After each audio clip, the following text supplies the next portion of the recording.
बिहार चुनाव के लिए महागठबंधन और एनडीए दोनों ने अपना घोषणा पत्र जारी कर दिया है। हमारे साथ बातचीत करने के लिए 15वें वित्त आयोग के अध्यक्ष रह चुके और मौजूदा में इंस्टीट्यूट ऑफ इकोनॉमिक ग्रोथ के अध्यक्ष एनके सिंह साहब हैं। एनके सिंह साहब ब्यूरोक्रेट भी हैं, अर्थशास्त्री भी हैं, हमारे साथ बातचीत करने के लिए मौजूद हैं।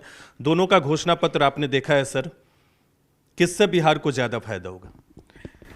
मैं जानते घोषणा पत्र की तुलना करने के पूर्व उस किस प्रतिपेक्ष में ये घोषणा पत्र जारी हुई है, इसके ऊपर कुछ समय बिताना चाहिए। आप देखिए, वर्तमान कुछ वर्षों में लोग इसके ऊपर ध्यान नहीं दिए हैं। बिहार में आर्थिक दृष्टिकोण से बहुत बड़ी प्रगति हुई है। वर्तमान वर्ष की बात करें, वर्तमान वित्तीय वर्ष में, जिसे लोग नॉमिनल जीडीपी कहते हैं, इस वर्ष बिहार की नॉमिनल जीडीपी में 22% की वृद्धि होगी। 22% की वृद्धि होगी, जबकि डेमोग्राफी भी कम हो गया है। इसका अर्थ ये कि पर कैपिटा इनकम में इस वर्ष बिहार में 20% की पर कैपिटा इनकम में वृद्धि होगी। आप पिछले कुछ वर्षों के अगर आंकड़े को देखें तो वह बिहार भूल जाएं जिस बिहार में केवल डेमोग्राफी इतनी ऊंची थी कि लगभग 3% थी और जो नॉमिनल जीडीपी में कुछ बहुत कम उसमें प्रगति हो रही। तो पर कैपिटा इनकम में कई ऐसे भी वर्ष हुए हैं जिसमें 1 to 1.5% में वृद्धि हुई। उसके तुलनात्मक इस साल देखें कि चूँकि हम लोगों ने डेमोग्राफी के ऊपर बिहार ने नियंत्रण पा लिया है, अगर 22% नॉमिनल जीडीपी की वृद्धि हुई तो बिहार की पर कैपिटा इनकम में इस वर्ष ही केवल 20%, 19 से 20% की पर कैपिटा इनकम में वृद्धि होगी। यह अपने जानते एक चौंकाने वाला एक आंकड़ा है। आप यह देखें कि अगर इसी रफ्तार से बिहार प्रगति करती रही तो 2047 में जब भारत बहुत नाज के साथ अपने को एक विकसित रूप के ऊपर उभर जाएगा, जिसके ऊपर कि सभी लोगों को कोई चिंता नहीं है। IMF, वर्ल्ड बैंक जितना भी कह रहे हैं कि वर्तमान जो भारत की ग्रोथ रेट है, अगर 6.8%, 6.5, 6.8% के अगर तुलनात्मक अगर 7.58% भारत हासिल कर ले और 2047 तक निश्चित रूप से भारत एक डेवलप्ड कंट्री के रूप में उभरेगा। इसी प्रकार अगर बिहार जो कुछ वर्षों में, अभी हाल के कुछ वर्षों में जो उन्होंने ग्रोथ में वृद्धि लाई है, 22% की नॉमिनल जीडीपी अगर बढ़ती चली, 22 मान लीजिए, अगर 22 किसी साल नहीं हुआ, लगभग 18 से 22% की अगर इसी रफ्तार से बिहार चलती रही और भारत चलता रहा तो ये भारत की प्रगति के लिए बिहार एक बहुत बड़ा योगदान देगा, एक मेन स्ट्रीम इकोनॉमिक ग्रोथ का एक अंग बन जाएगा। तो इस परिप्रेक्ष्य में आप देखें दोनों के घोषणा पत्र को। देखिए, किसी भी घोषणा पत्र के विश्लेषण के लिए एक चीज़ ध्यान में रखें, क्या जो वादे किए गए हैं, जो वर्तमान आर्थिक स्थिति है और जो व्यय इसके लिए आवश्यक है, क्या ये व्यय हो सकता है? किस रूप से हो सकता है? आप एनडीए के घोषणा पत्र लें, उन्होंने यदि अगर 1 लाख सरकारी काम के ऊपर उन्होंने घोषणा की है, साथ साथ उन्होंने कहा है कि निजी एम्प्लॉयमेंट के ऊपर 5 गुना आप और भी लें, उसके हर एक जिला में स्किलिंग सेंटर, हर एक इसमें AI, स्वास्थ्य के क्षेत्र में, शिक्षा के क्षेत्र में जितना व्यय एनडीए ने प्रॉमिस किया है, उसके लिए चूँकि कुछ वर्षों में बिहार अपनी आर्थिक स्थिति को एक सुदृढ़ कर लिया, फिस्कल स्पेस अवेलेबल है। जो हम लोग आप जानते हैं, जैसा कि मैं अध्यक्ष था फिस्कल रिस्पॉन्सिबिलिटी मैनेजमेंट कमेटी का भी, जिसकी की अनुशंसा पार्लियामेंट ने स्वीकार की। उसमें एक कदम लिया गया कि हर एक राज्य को फिस्कल डेफिसिट के ऊपर नियंत्रण कर 3% ऑफ जीडीपी रखना चाहिए। उस 3% के लक्ष्य से बिहार में भी फिस्कल स्पेस अवेलेबल है व्यय करने के लिए। और जो सबसे आवश्यक है, व्यय की भी एक परिभाषा है, केवल एक्सपेंडिचर ही नहीं, कैपिटल एक्सपेंडिचर, जो asset creating expenditure, gainful expenditure, इसके ऊपर फिस्कल स्पेस उपलब्ध है। जो और लोगों ने अपने घोषणा पत्र में उल्लेख किया है वो फिस्कल स्पेस उतना नहीं है। बोरोइंग के ऊपर बहुत देना पड़ेगा। बिहार की जो मैक्रो इकोनॉमिक स्टेबिलिटी है उसके ऊपर इसका बहुत कुप्रभाव पड़ेगा और मेरे जानते ये बहुत रिस्पॉन्सिबल नहीं होगा कि बिहार की आर्थिक प्रगति जो अभी कुछ वर्षों में देखी जाए उसके ऊपर ऐसा बड़ा चोट पड़े। लेकिन आप कह रहे हैं कि बिहार का जो फिजिकल मैनेजमेंट है वो ठीक है, ग्रोथ स्टोरी है बिहार की, लेकिन विपक्ष खासकर महागठबंधन के नेताओं की तरफ से तेजस्वी यादव की बात करें, वो बार बार कहते हैं कि रोजगार का सृजन नहीं हुआ, विकास जो होना चाहिए था वो नहीं हुआ। और उन्होंने अपने घोषणा पत्र में नौकरियां, इसके अलावा हर घर को एक सरकारी नौकरी देने की बात की है, इसके अलावा जो जीविका दीदी हैं उनको फिक्स तनख्वाह देने की बात की है। तो आपको लगता है कि, और दूसरी तरफ नीतीश कुमार बहुत सारी घोषणाएं कर चुके हैं, सरकार की तरफ से 10-10 हज़ार रुपये महिलाओं को दिए जा रहे हैं, तो इन तमाम चीज़ों में नीतीश कुमार का घोषणा पत्र बेहतर है, एनडीए का घोषणा पत्र बेहतर है, या फिर तेजस्वी और महागठबंधन का? मैं जानते मैं इस घोषणा पत्र कौन बेटर है आप कह रहे हैं, कौन अच्छा नहीं है, उसके ऊपर नहीं ये करके आप थोड़ा प्रकाश डालें।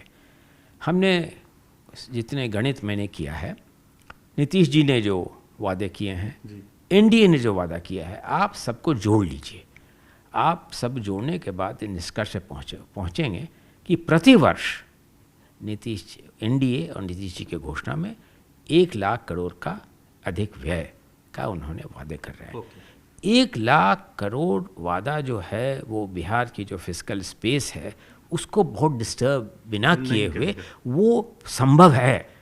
आप वो जोड़ लें जो अन्य राजनीतिक पार्टी ने किया है, उसके ऊपर 5 लाख करोड़ से ज़्यादा प्रतिवर्ष व्यय करना पड़ेगा, जिसके लिए कि फिजिकल स्पेस नहीं है।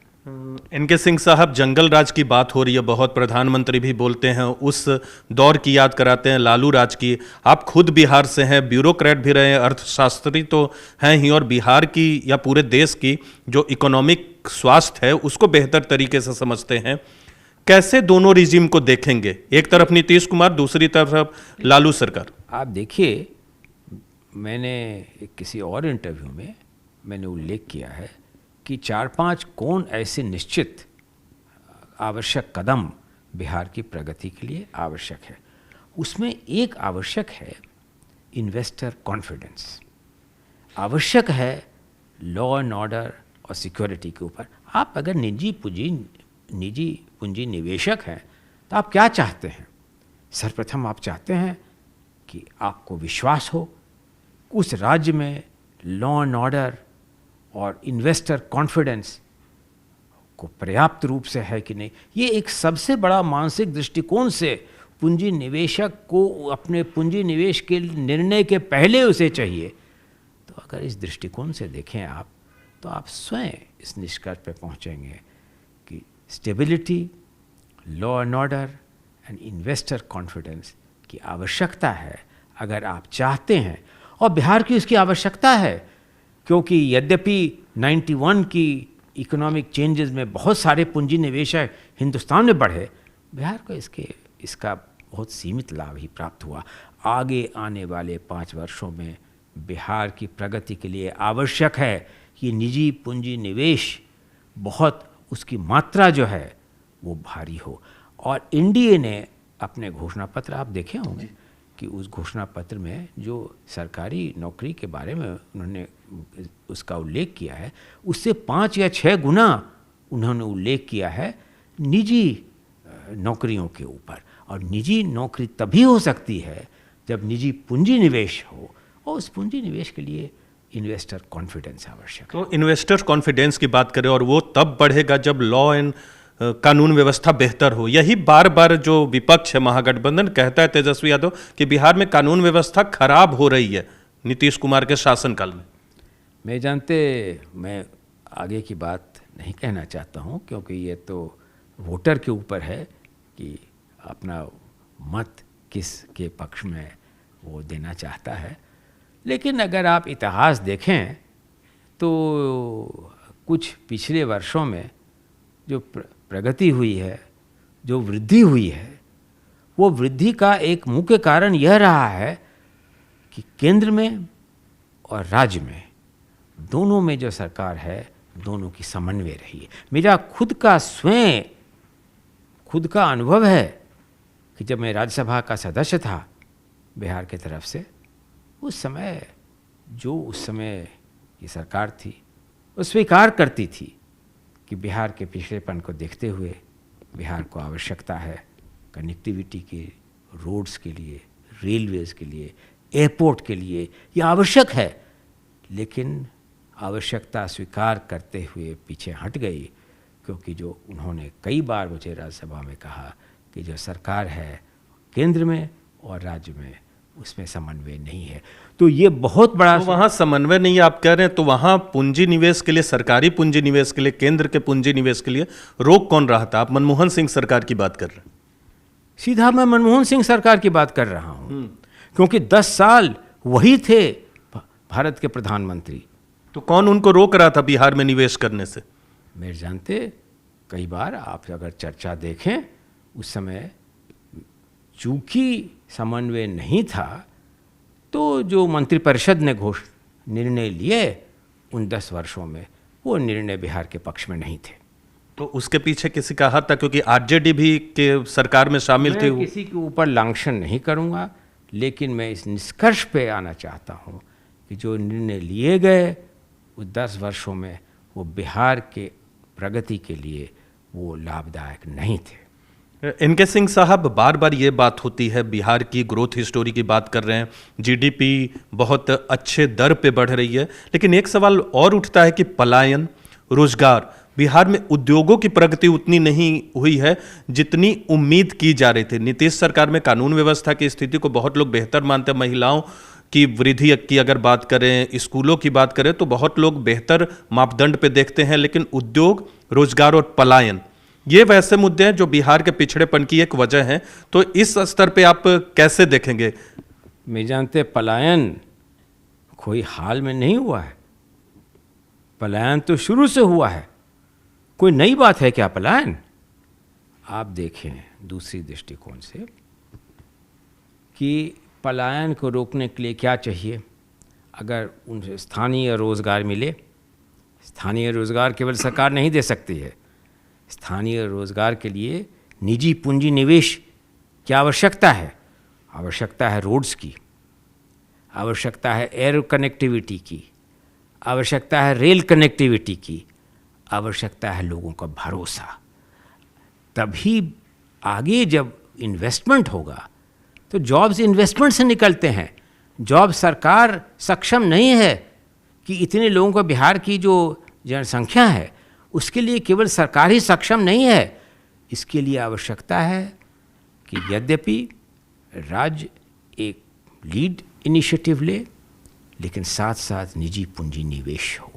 निजी पूंजी निवेश के लिए जो इंफ्रास्ट्रक्चर में पूंजी निवेश चाहिए, वो कुछ वर्षों में ही वो ही है। आप देखेंगे आगे आने वाले दिनों में जो एनडीए के घोषणा पत्र में कई चीज़ों का उन्होंने उल्लेख किया है, अगर उस उल्लेख के ऊपर कार्यक्रम हो तो पलायन के ऊपर भी एक रोक लगा। वैसे आप देखें, आप किसी बिहारी से पूछें, क्या दिल्ली जाना चाहते हो, क्या बंगलोर जाना चाहते हो? चूँकि इतने तरह के नए स्कीम्स उसके लिए, महिलाओं के लिए किए गए, उसका सर्वप्रथम ये होता है कि अगर बहुत ही वो लाभदायक नहीं है तो उसकी फर्स्ट टेंडेंसी नहीं है। एक और मैं आपको बात करूं, पलायन के दूसरे दृष्टिकोण से लोग अंग्रेजी में उसको रेमिटेंस इनकम कहते हैं। पूरे विश्व में जो दो बहुत रेमिटेंस बेनिफिशियल इकोनॉमीज़ हैं वो भारत और चाइना है। बहुत रेमिटेंस आती है वहाँ से। बिहार में प्रति घर में 35,000 रुपया प्रति वर्ष रेमिटेंस से आती है। अगर कोई इंस्टीट्यूशनल मैकेनिज़्म को हम लोग करें कि ये सब कंजम्पशन एक्सपेंडिचर पर ही नहीं हो जाए, इसका कुछ एक अंश अगर कैपिटल एक्सपेंडिचर पर जाए तो इसका भी एक मल्टीप्लायर इफेक्ट होगा। तो आपको मैं एक हास्यप्रद रूप से बता दूं वो ये है, लोग इसको सर्कुलर इकोनॉमी, मैं यूनाइटेड नेशंस के जो माइग्रेशन कमीशन जो बनी थी, मैं उसका सदस्य था। और अभी जैसा आपने कहा 15वें वित्त आयोग का मैं अध्यक्ष भी था। तो जब मैं केरला पहुंचा तो मैं आपको बताऊं एक कहानी। केरला के जो उस समय वित्त मंत्री थे, उन्होंने कहा कि साहब, मुझे मालूम है कि आप बिहार से आते हैं, एक बहुत बड़ी समस्या है हम लोगों के ऊपर, ऐसे बताइए। कहा कि समस्या है कि बिहार से बहुत लोग यहाँ आ रहे हैं काम रोजगार के लिए। ऐसे तो, और बिहार से आ ही नहीं रहे, यहाँ बस जा रहे हैं, और हम लोगों की जो होल कल्चरल इथॉस है उसके ऊपर बहुत प्रतिकूल असर इसका पड़ रहा है। तो आई सेड, तो फिर नहीं आए, आपका ये उद्देश्य है।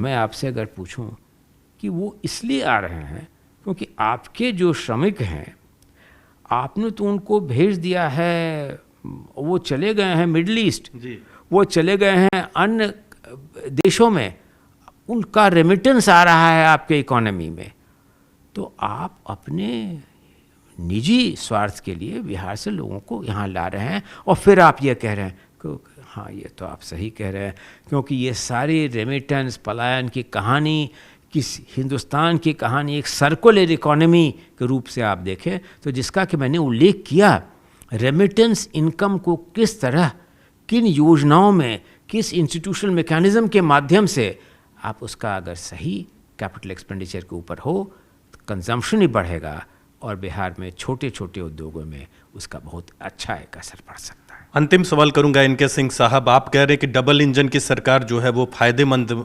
रही है बिहार की ग्रोथ स्टोरी के लिए, लेकिन नीतीश कुमार बहुत अनुभवी नेता हैं, करीब 20 साल से वो सीएम हैं, उन्हीं के प्रभाव में सरकार वहाँ चल रही है, और दूसरी तरफ युवा नेता है तेजस्वी यादव। बिहार की बागडोर किसको देनी चाहिए, मिलनी चाहिए आने वाले वक्त में? हालांकि चुनाव चल रहा है, आपके दृष्टिकोण से अगर देखें तो।